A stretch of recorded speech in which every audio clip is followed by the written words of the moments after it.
주님 앞에 감사함을 드립니다. 오늘 찬양이 너무나 은혜가 되는 그런 찬양이었습니다. 오늘 말씀 제목이 뭐라 그랬죠? 맞습니다. 하늘에서 온 기쁜 소식입니다. 우리는 매년 성탄절을 맞이하면서 어떤 마음으로 성탄절을 맞이하는지 참 궁금합니다. 황당한 질문이긴 하지만 여러분들이 어떤 마음으로 또 어떠한 기도를 하시면서 이 대림절 기간을 보내고 있는지 모르겠습니다. 옆에 양쪽에 이렇게 초가 있습니다. 참 이쁘지요? 네, 너무 예뻐요. 그런데 이것은 예쁘라고 하는 그런 초가 아니에요.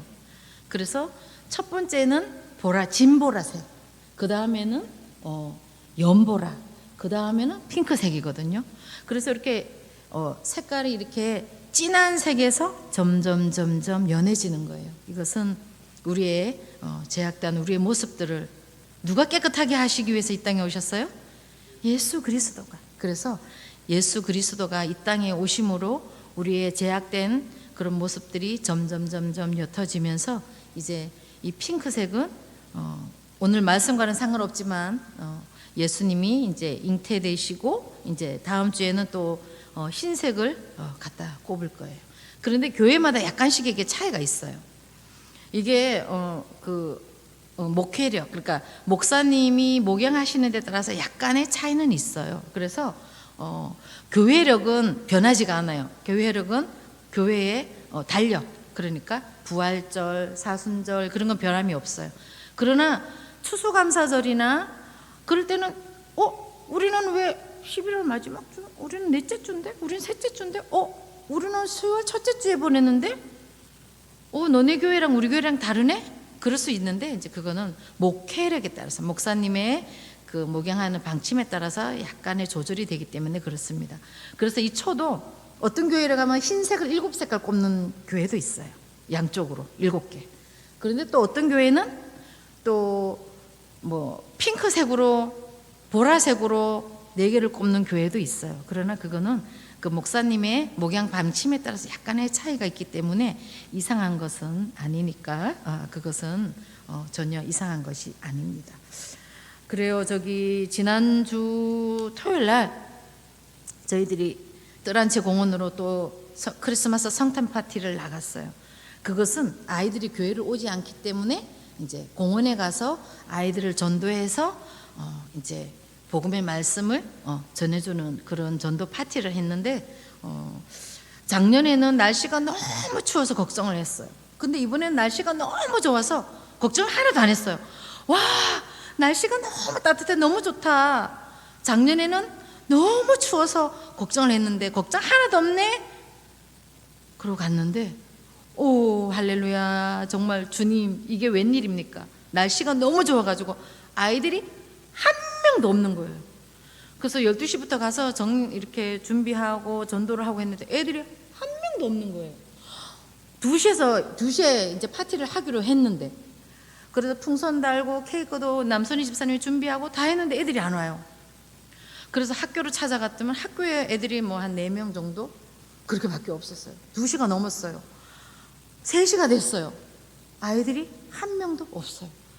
그래서 이제 3시 반이 됐어요. 그러니까 학교 그 전광판 시계가 3시 33분을 가리키고 있더라고요. 그래서 오늘은 아이들을 안 보내주시는 같다. 그래서 어른을 3분을 놓고 시작을 해서 이제 여름 그 크리스마스 성탄 파티를 시작을 했는데 하나님 우리 마음을 달아보셨나 봐요. 요게 이제 중간쯤 진행되니까 아이들이 5명이 오고 7명이 오고 7명이 오고 6명이 오고 그래서 5시까지 이렇게 하게 됐었습니다. 그래서 크리스마스 성탄 파티를 정말 부족하지만 또 하나님이 그렇게 인도해 주셔서 뜰한채 공원에서 하게 되었습니다. 그리고 지난 주일날 아이들이 늦게나마 교회로 왔었는데 교회까지 인도해 오면은 정말 좋겠지만 지금 현실이 그렇게 녹록하지가 않습니다. 그래도 구미 지역에는 아직까지는 그렇게 신고를 하거나 그런 분들이 그렇게 많지는 않아요. 간혹 가다가 신고하시는 분들이 있어서 경찰이 나오긴 하지만 아직까지는 그래도 구미 지역은 그 정도까지는 아닙니다. 그래서 우리는 이렇게 크리스마스 성탄을 엄청나게 기다립니다. 간절한 마음으로 기다립니다. 그런데 이렇게 마태복음은 동방 박사들이 아기 예수님의 탄생한 그 자리에 찾아오시고 경배하셨어요. 그런데 오늘 우리가 읽은 누가복음은 반대예요. 누가복음은 목자들에게 천사가 찾아왔어요.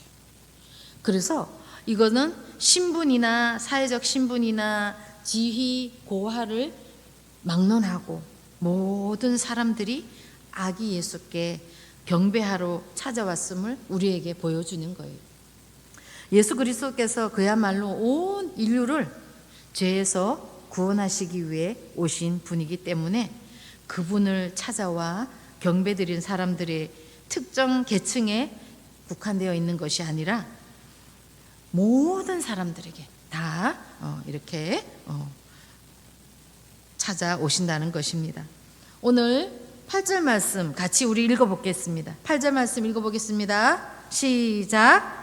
그 지역의 목자들이 밤에 밖에서 자기 양떼를 지키더니. 아멘. 여기에 참 성경은 신기하고 놀라운 일들이 너무나 많습니다. 이 성경은 카이스트를 졸업한 그 박사를 몇 개를 가지고 있는 그런 분들이나 정말 한글을 떼지 못한 90대 할머니에게나 얼마나 은혜를 주시는지 모릅니다. 그래서 오늘 말씀에도 그렇습니다. 그 지역은 우리가 잘 알고 있는 이 베들레헴 근처 높은 초원지대를 말할 것입니다. 바로 이것은 베들레헴은 해발 600m 고지 정도입니다. 그리고 예전에 1000년 전에 다윗이 아버지의 양떼를 먹이던 곳이기도 합니다. 그런데 이 유대인들 중에는 이 목자라는 이 직업은 가장 천한 직업이었습니다. 그래서 이 목자들이 하는 이유, 그 직업이 뭐예요? 뭐 하고 있나요? 양떼를 키우고 있는 거예요. 양떼. 그런데 우리도 이렇게 소를 키우는 우사 쪽에 가면은 아주 향기로운 냄새가 많이 납니다. 여름에는 파리떼들이 어마어마하게 많이 있습니다. 그런데 그분들이 깨끗하게 씻고 향수를 뿌리고 와도 그분들께는 소를 키우는 그 냄새들이 나거든요. 그런데 이때는 더 그렇겠죠. 그래서 유대인들이 이 목자를 하고 있는 이 사람들을 아주 많이 천대하고 아주 이렇게 하대하는 그런 일들이 있었습니다. 그 이유는 종교 예식을 지키지 못할 뿐 아니라 율법의 규례상 냄새나고 더러운 일들을 했기 때문입니다. 그러나 이들의 사명은 양을 지키고 키우는 거였기 때문에 이들은 늘 들에서 양들과 함께 살며 그 들판을 앞마당처럼 그렇게 여기고 살았습니다. 이 목자들은 양떼를 돌보는 곳이 아주 샤워 시설이 잘 돼 있거나 그런 곳이 아니었습니다. 양떼들과 같이 먹고 자고 하였기 때문에 천막, 오두막, 그런 우리들이 표현할 수 없는 그런 지저분한 그런 곳이었습니다. 그런데 여기에 자기 양떼를 지켰다고 했습니다. 사무엘상에서도 다윗이 양떼를 보호하기 위해서 사자와 곰과 싸웠다는 이야기가 나왔습니다. 그런 것과 같이 이 양떼를 도둑이나 맹수들을 막기 위해 군대의 그 보초병처럼 교대를 돌면서 양들을 지켰습니다. 그런 것처럼 이들은 양들을 돌아가면서 이렇게 지켰다는 것입니다.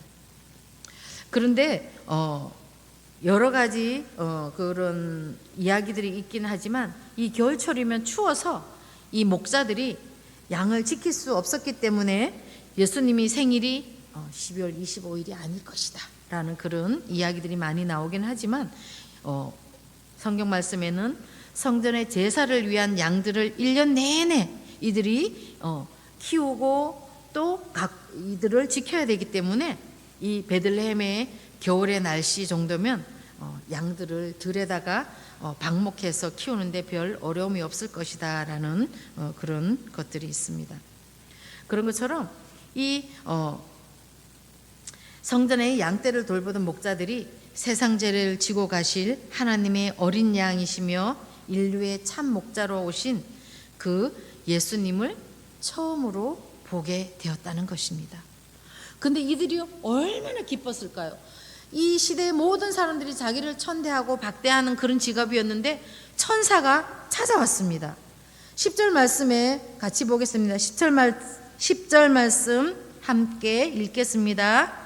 천사가 이르되 무서워하지 말라. 보라, 내가 온 백성에게 미칠 큰 기쁨의 좋은 소식을 너희에게 전하노라. 아멘. 근데 9절 말씀에 이렇게 있습니다. 주의 사자가 곁에 서고 주의 영광이 그들을 두루 비추매 라고 기록합니다. 그런 것과 같이 이렇게 천사들이 이들을 찾아왔을 때 이들은 얼마나 놀랐겠습니까? 이 누가복음의 저자 누가는 천사 이야기를 많이 언급하고 있습니다. 특별히 예수님이 탄생하는 그런 기사에는 아주 자주 등장합니다. 그러면서 기쁨의 소식을 전했던 가브리엘 천사도 등장하고 있습니다. 그런데 그들에게 누가 왔다고요? 천사가 왔답니다. 천사가 찾아왔다고 그랬습니다. 천사가 찾아와서 이들에게 기쁨의 좋은 소식을, 하늘의 기쁜 소식을 이들에게 전해주었다는 것입니다.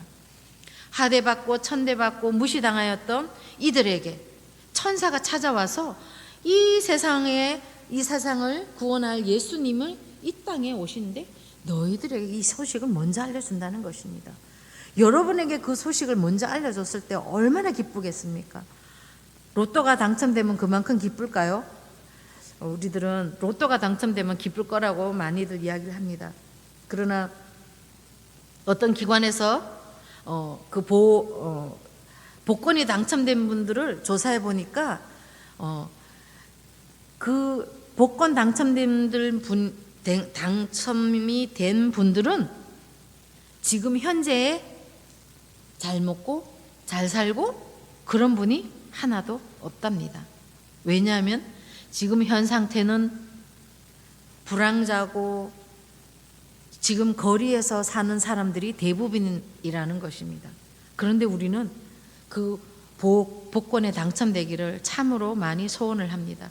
내 평생 소원은 복권 당첨, 이렇게 하면서 늘 우리는 복권 당첨되는 것을 소원하고는 있습니다. 그러나 그것이 우리에게 기쁨이 되지 못한다는 것입니다. 천사가 이들에게 찾아왔을 때 이들은 너무나 놀랐을 것입니다. 그래서 갑자기 이들에게 이 주의 천사가 나타나서 기쁨의 소식을 전해 주었다는 것입니다. 이들에게 이 솔로몬 성전에 가득 찬 그 하나님의 임재의 상징인 영양의 구름, 이게 셰키나라는 그런 말씀으로 나타나기도 하지만 이것이 이들 천사가 이 목자들에게 이것을 전해 주었다는 것입니다. 이렇게 그러나 이들은 이 기쁜 소식을 듣고 너무나 두려워하였습니다. 왜냐하면은 천사가 났을 때 그들 주변을 비춘 것은 솔로몬의 성전에 가득 찼던 그런 영광의 구름, 곧 하나님의 빛이었기 때문입니다. 그러나 이 구약 시대에는 하나님을 봤을 때는 모두 다 그것이 죽음으로 이어졌습니다. 그러나 이 영광의 구름은 포로 후에 재건된 수르바벨 성전에 없었던 것으로 이 메시아 시대에는 이것이 하나님의 영광으로 나타났다는 것입니다. 이들이 몹시 두려워하였습니다. 왜냐하면은 자기들이 죽을지 모른다는 그런 것 때문에 두려웠을 것입니다. 그러나 이들은 천사는 이 목자들을 먼저 안심시켰습니다. 그러면서 큰 기쁨이 될 좋은 소식, 하늘의 기쁜 소식을 이들에게 전해주었습니다.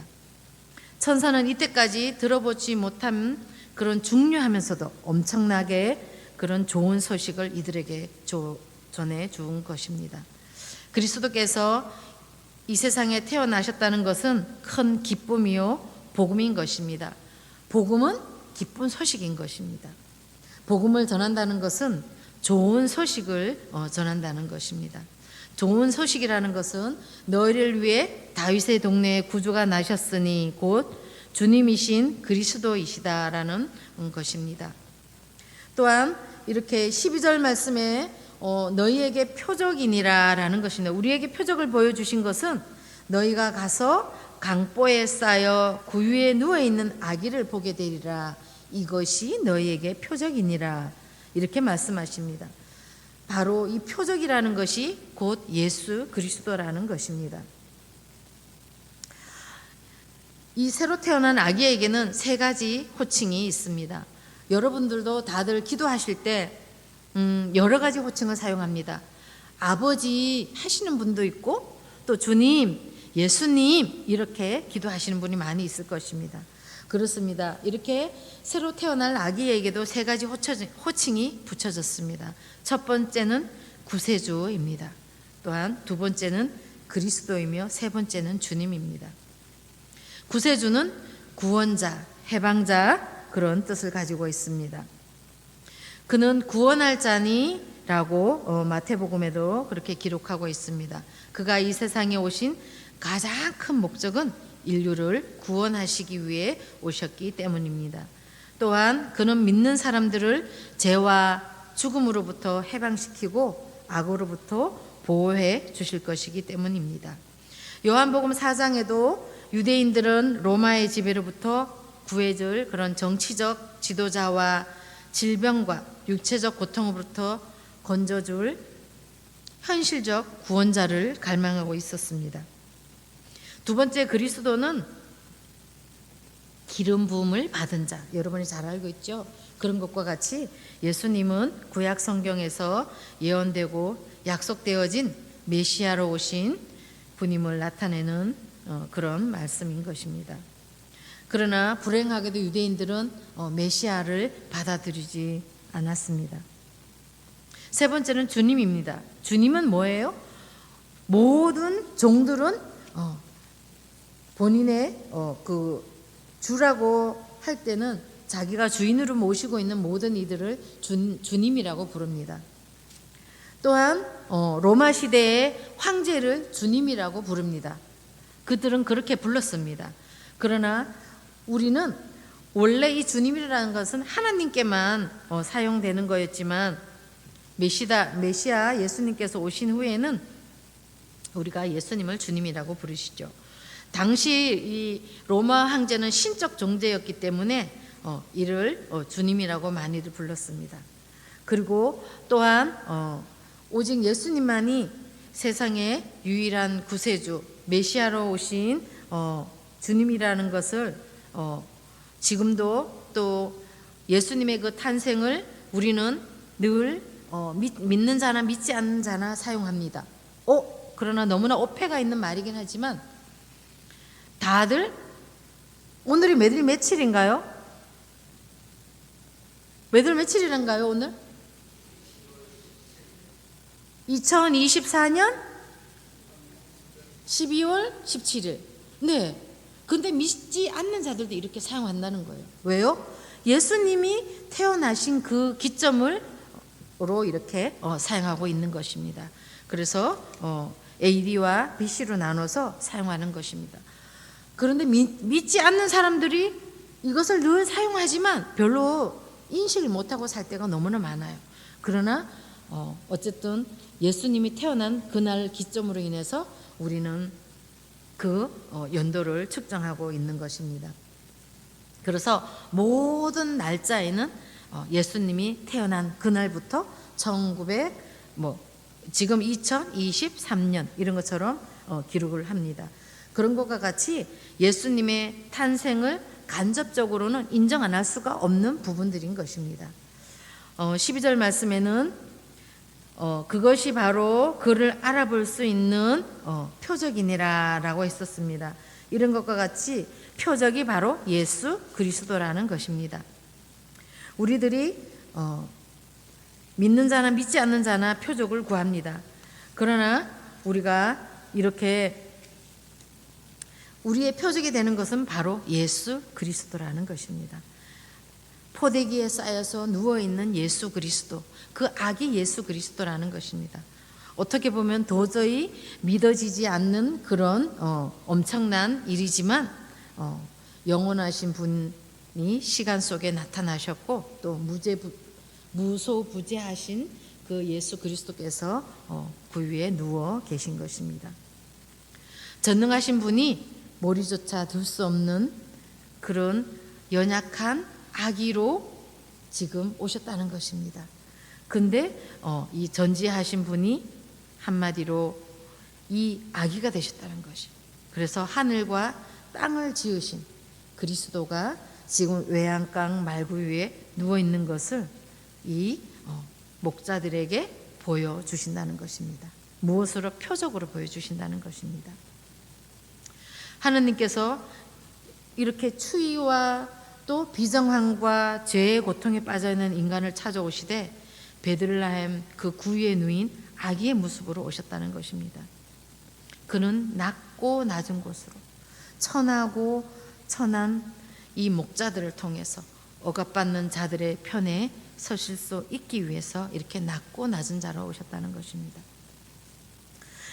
하나님께서 예수님을 어느 왕궁의 왕자로 태어나게 하셨어요. 예를 들어서 그러면은 목자들이 감히 그것을 보러 갈 수가 있겠습니까? 왜요? 사회에서 배척당하고 홀대당하는 이 목자가 어떻게 그 구주로 나신 분을 만날 수가 있겠습니까? 왕궁에 가서 줄을 서면은 언제 갈지도 모르지만 또 그 군대들이 얼마나 이 왕으로 오신 그분을 이 칭송하며 정말 비단 그 강보에 쌓여서 그렇게 있지 않겠습니까? 그러나 예수님은 천하리 천한 말구 위에 태어나셨기 때문에 이 또한 그 낮고 낮은 그 목자들이 이 기쁜 소식을 많은 이들에게 전할 수가 있다라는 것입니다. 13절 말씀에는 호련히 수많은 천군이 그 천사들과 함께 하나님을 칭송하며 라고 합니다. 그런 것과 같이 이 천군 천사들이 다 모여 아기 예수의 탄생을 찬양하고 또 이 모든 군대가 평화를 알리고 있다라는 것입니다. 14절 말씀 같이 읽겠습니다. 지극히 높은 곳에서는 하나님께 영광이요 땅에서는 하나님이 기뻐하신 사람들 중에 평화로다. 아멘. 우리는 늘 이 말을 성탄절 때마다 늘 이 말씀을 늘 합니다. 지극히 높은 곳에서는 하나님께 영광이요 땅에서는 하나님이 기뻐하신 사람들 중에 평화로다. 기뻐하신 사람들 중에 평화라고 이렇게 우리는 말합니다. 그런데 이렇게 그동안 천사들은 하늘 위에서 하나님을 찬양을 드렸지만 지금은 땅을 구원하시려고 하나님의 원대한 계획과 또 특히 이 땅 위에 오신 구세주를 찬양하였습니다. 물론 천사들은 그리스도의 구원의 역사를 통해 하나님께로 돌아가게 될 영광에 대해서도 찬양을 드린 것입니다. 그런데 여러 가지 이런 사본들에 보면은 성경을 기록한 그런 사본들 말씀입니다. 거기에는 땅에서는 하나님께서 기뻐하는 사람들에게 평화라는 이 말씀이 여러 가지 다른 부분으로 해석된 부분들이 많이 있습니다. 그래서 이것을 기쁨으로 이렇게 해석한 부분도 있습니다. 그래서 기쁨의 사람들에게 이러면은 조금 어색하기 때문에 이것을 여러 가지로 문맥상 어울리지 않기 때문에 이것을 가장 높은 곳에서도 하나님께 영광, 땅에는 평화 이렇게 이야기를 기록해 놓았습니다. 그러나 다른 사본에는 이렇게도 기록해 놓았습니다. 때로 선한 사람, 하나님을 기뻐하는 사람, 선의의 사람들 이렇게 기록해 놓은 부분이 있습니다. 그러면서 또 하나의 기록은 이렇습니다. 하나님의 기뻐하심을 받은 사람들, 또 하나님께서 기뻐하는 사람들 이렇게 기록이 되어 있습니다. 그래서 최종적으로 우리가 보는 성경에는 하나님이 기뻐하신 사람들 이렇게 되어 있습니다. 그러나 여기에 우리가 또 한번 기억해야 될 것은 하나님의 은총을 받은 자들 이렇게 기록되어 있는 사본도 있습니다. 그래서 우리가 이렇게 정말 하나님이 기뻐하신 사람들이 평화를 누리기도 하지만 또한 하나님에게 은총을 입은 사람들도 이렇게 기뻐하신다는 것입니다. 평화를 누린다는 것입니다. 그러면서 이사야서에는 참 평화의 왕이신 예수님께서 사람들의 마음속에 평화를 주러 오셨다라고 기록합니다. 이때 당시에는 로마 제국은 평화를 유지하는 것처럼 보였습니다. 그러나 이 평화는 군사력에 의한 그런 반대 세력을 무참히 짓밟는 그런 무서운 공포 정치였던 것입니다. 사람과 사람 사이에 참된 평화가 이루어지려면 반드시 먼저 하나님과의 평화가 이루어져야 합니다. 예수님께서는 하나님과 인간 사이에 제하기로 가로막힌 담을 허시고 화목해 하심으로써 하나님과의 평화를 이룰 수 있게 해주셨다고 에베소서 2장 말씀에 기록하고 있습니다. 평화와 구원은 똑같은 말입니다. 동의어라는 말인 것입니다. 그런 것과 같이 예수님의 탄생과 삶은 우선적으로 하나님께 영광이었습니다. 하나님은 예수님을 통해 여러분들이 하나님은 예수님을 통해 당신이 어떤 분인지 여러분들에게 보여주신다는 것입니다. 또한 목자들에게 보여주시기 위해 오셨다는 것입니다. 하나님은 또한 예수님을 통해 권능을 나타내시고 고치시고 가르치시고 치유하시는 하나님임을 보여주셨습니다. 또한 죽음을 이기시고 생명을 주심으로 하나님이심을 드러내셨다는 것입니다. 하나님의 온전한 영광이 세상 가운데 육신을 입은 하나님을 통해 온전히 드러내셨다는 것입니다. 이런 것처럼 하나님의 탄생은 예수님의 탄생은 우리에게 다른 무엇과도 비교할 수 없는 평화를 가져다 주었습니다. 그래서 죽음과 두려움에서 벗어나 영원한 소망을 가지게 된 것입니다. 아담의 그 범죄 후 인간을 주관하는 것은 언제나 죄의 책임과 궁극적인 소멸인 죽음이었습니다. 그리고 죽음 이후에 맞닥뜨리는 형벌들이었습니다. 그러나 예수님이 오심으로 대속의 은혜로 우리는 이 모든 두려움과 형벌에서 벗어날 수 있게 된 것입니다. 육적이거나 감각적인 만족을 누리는 것이 아니라 영원한 구원의 소망을 품게 된다는 것입니다. 이 구원의 소망을 이해한다면 우리는 진정으로 하늘에서 주신 이 기쁜 소식을 많은 이들에게 전할 사명을 가지고 있다라는 것입니다. 하늘에서 기쁜 소식을 우리에게 주신 것과 같이 우리는 이 기쁜 소식을 또한 만방에 전하기 위해 힘쓰고 애써야 된다는 것입니다. 그래서 우리는 또한 빌립보서 4장 4절 말씀과 같이 우리는 늘 항상 기뻐해야 됩니다. 내가 네게 명령한 것이 아니냐, 너희들이 항상 기뻐하라 라고 말씀하신 것과 같이 우리는 이렇게 기뻐해야 된다는 것입니다. 이 누가복음을 기록한 누가는 늘 소외계층에 있는 사람들을 많이 언급을 합니다. 고아와 가부와 나그네와 이렇게 또한 천하디 천한 목자를 이렇게 부각시키는 것입니다.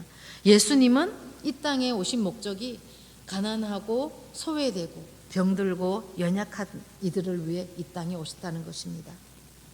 지금으로 말하면 소외계층을 위해 이렇게 찾아오셨다는 것입니다. 그리고 이렇게 소외계층인 목자들을 그들의 평범한 일상 가운데 찾아오셔서 그들을 또한 사용하시고 그들을 위해 찬양 받으셨다는 것입니다. 그런 것과 같이 우리가 대림절 기간을 보내면서 예수 그리스도의 탄생을 다시금 기억하는 그런 시간들이 되었으면 좋겠습니다. 들판에서 고되게 일하는 이 목자들에게 찾아오셨던 그 예수님, 그들의 그 가난한 마음에 예수님이 그들의 연약함을, 또한 그들의 그 천하고 천한 그들을 긍휼히 여기셨다는 것입니다. 그런 것과 같이 우리는 늘 주님 앞에 긍휼을 구하며 나아갑니다. 우리의 마음이 세상의 재물과 세속적인 것들로 우리가 채워지지 않지만은 우리는 또한 하늘에 속한 우리들은 우리의 모든 것들이 예수 그리스도로 채워지기를 늘 소망하며 기도하며 나아가는 것입니다. 그런 것과 같이 대림절 기간 동안 우리는 정말 목자보다도 못한 우리의 심령들을 위해 찾아오신 예수 그리스도를 기억할 수 있는 그런 시간들이 되었으면 좋겠습니다. 다 함께 우리가 기도를 하였으면 좋겠습니다. 주님께서 귀 쓰시고자 세워주신 최종훈 집사님께서 지금 너무나 안타까운 상황에 처해 있습니다. 우리가 최종훈 집사님을 위해서 잠깐 합심기도 하시고 제가 기도하겠습니다.